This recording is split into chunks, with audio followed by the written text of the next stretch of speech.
এমবিস kitchen থেকে আপনাদের সবাইকে স্বাগতম জানাইছি। আজকে আপনাদেরকে তৈরি করে দেখাবো বেলের শরবত রেসিপি। আসুন দেখে নেই কীভাবে বানাতে হয়। আমি পাকা বেল নিয়ে নিছি, 3টা বেল নিয়ে নিছি। এই দেখুন, এরকম পাকা বেল নিতে হবে। এইভাবে আমি বার করে নিয়ে নিছি। আমি এই বেলের গুটিটা ফেলাই দিব। এটা দিব না, তিতা লাগবো এটা দিলে।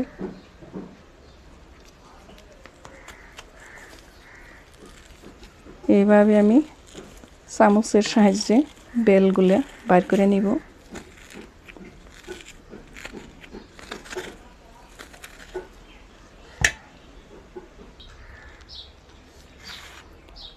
দেখুন, আমি বেলের মন্ত্রটা বার করে নিয়ে নিয়েছি। এইভাবে এই খোসাগুলো সাইড করে রেখে নিয়েছি, গুটিগুলো সাইড করে রেখে নিয়েছি। এখন এইগুলা ফেলে দিব। গুটি থাকলে তিতা লাগবে, গুটিগুলো আমি ফালাইয়া দিছি। এখন আমি 1 কাপ পানি নিয়ে নিছি। আমি বেলের মন্ডটা এখন মাখিয়ে নিব। এখন আমি আরও আধা কাপ পানি নিয়ে নিছি, নিয়ে আমি মাখিয়ে নিব। এখন আমি এরকম স্ট্রেনারের মধ্যে সেঁকে নেব রসগুলো। এইভাবে আমি সেঁকে নিয়ে নিছি। এখন আমার বেলগুলো চেলে নেওয়া হয়ে গেছে। এই কাপের 3 কাপ হয়েছে। এখন আমি 1 কেজির উপরে চিনি দিয়ে দিছি। এই কাপের আমি 3 কাপ পানি দিয়ে দিব। বেলের মন্ডটা আমার 3 কাপ আছে, 3 কাপ পানি দিয়ে দিয়েছি। এখন আমি গ্যাসের চুলায় বসিয়ে দিছি, গ্যাসটা অন করে দিছি। চিনিটা আমি গালিয়ে নিব। 1 লিটার ফলের রসে 1 লিটার পানি দিতে হয়, 1.5 কেজি চিনি দিতে হয়। সেই পরিমাপে আমি চিনি আর পানি নিয়ে নিয়েছি। এখন আমি জাল করে নিব। এখন পানির মধ্যে বলক চলে আসছে, চিনিটা গলে গেছে। এখন আমি গ্যাসটা অফ করে দিছি। এখন আমি এইভাবে ঠান্ডা হতে দেব চিনির রসটা। চিনির রসটা আমার ঠান্ডা হয়ে গেছে। একটা বলের মধ্যে আমি একটা কাপড় নিয়ে নিয়েছি। চিনির রসটা আমি সেঁকে নিব। কাপড় দিয়ে সেঁকতে হয়, চিনির মধ্যে ময়লা থাকে। দেখুন, চিনির মধ্যে কত ময়লা ছিল, কাপড়ে রয়ে গেছে। ভালো করে সেঁকে নিলাম আমি চিনির রসটা। এখন আমি সাইড গেছি দিয়ে দিয়েছি। এই চামচের 1 চামচ হলে 5 গ্রাম হয়। 3 চা চামচ দিয়ে দিছি, 30 গ্রাম। আমার বেলের শরবতে টক ভাবটা নাই, সেই জন্য বেশি করে সাইড গেছি দিয়ে দিছি। 1 কেজি ফলের রসে সাইড গেছি 40 গ্রাম দেওয়া হয়, সেই পরিমাপে দিয়ে দিছি।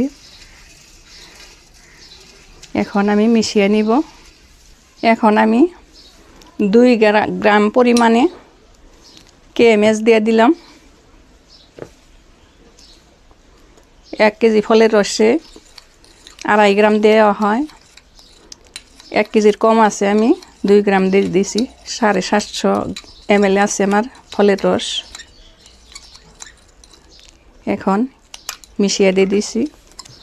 এখন সাইড গেছিটা গলিয়ে নিব।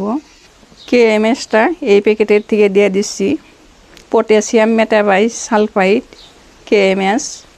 এখন ভালোভাবে গলিয়ে নিব। KMS সংরক্ষণ করে রাখবো শরবতটা। সাইড গেছিতে টক ভাবটা এনে দিব। বেলের রসটা আমি ভালোভাবে মিশিয়ে নিব। এখন একটি হ্যান্ড উইচ দিয়ে মিশিয়ে নিছি। এখন আমি সামান্য পরিমাণে ইয়েলো ফুড কালার দিয়ে দিচ্ছি।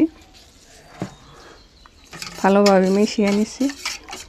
এই শরবতটা 3 ভাগের 1 ভাগ শরবত দিতে হয়, 2 ভাগ পানি দিতে হয়। আমি পানি দিয়ে মিশিয়ে নিছি। এরকম করে খেতে হয়। আমি টেস্ট করে দেখছি, খুবই সুন্দর হয়েছে, খুবই ভালো লাগছে। এখন আমি শরবতগুলো বোতলে ভরাইয়ে নিব। এই বোতলটা আমি নতুন ক্যাপ লাগিয়ে সিল করে দিয়ে দিছি। এই সিল করা হয়ে গেছে, অটোমেটিক সিল হয়ে গেল। এখন আমি পুরান বোতল ক্যাপ লাগিয়ে নিয়েছি, এইটা আমি সিল করা দেখাইয়ে দিব। এইটা পুরানো বোতল, আমি সিল করা দেখিয়ে দিব।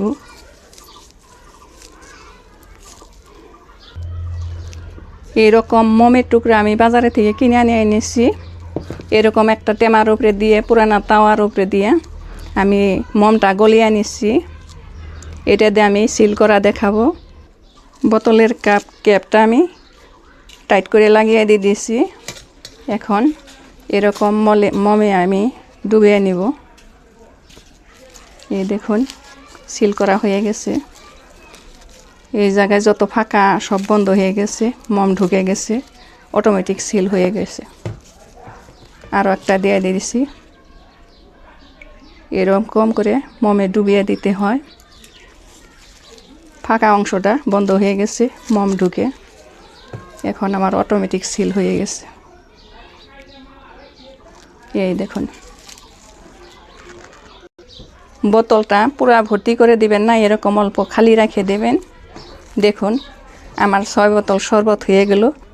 দেখুন কত সুন্দরভাবে আমার শরবতটা হয়ে গেল। 2 রকমের সিলও করে দিচ্ছি। এই শরবতটা সিল না খুললে 1 বছর থাকবো, বাইরে রাখলেই হবে, কোনো ফ্রিজে রাখার দরকার নাই। 1 বছর পর্যন্ত আপনারা শরবত বানিয়ে খাইতে পারবেন। এরকম সহজ রেসিপি পেতে আমার চ্যানেলটা সাবস্ক্রাইব করুন, লাইক করুন, কমেন্ট করুন, বন্ধু বান্ধব সবার সাথে শেয়ার করুন। ভিডিওটা দেখার জন্য ধন্যবাদ।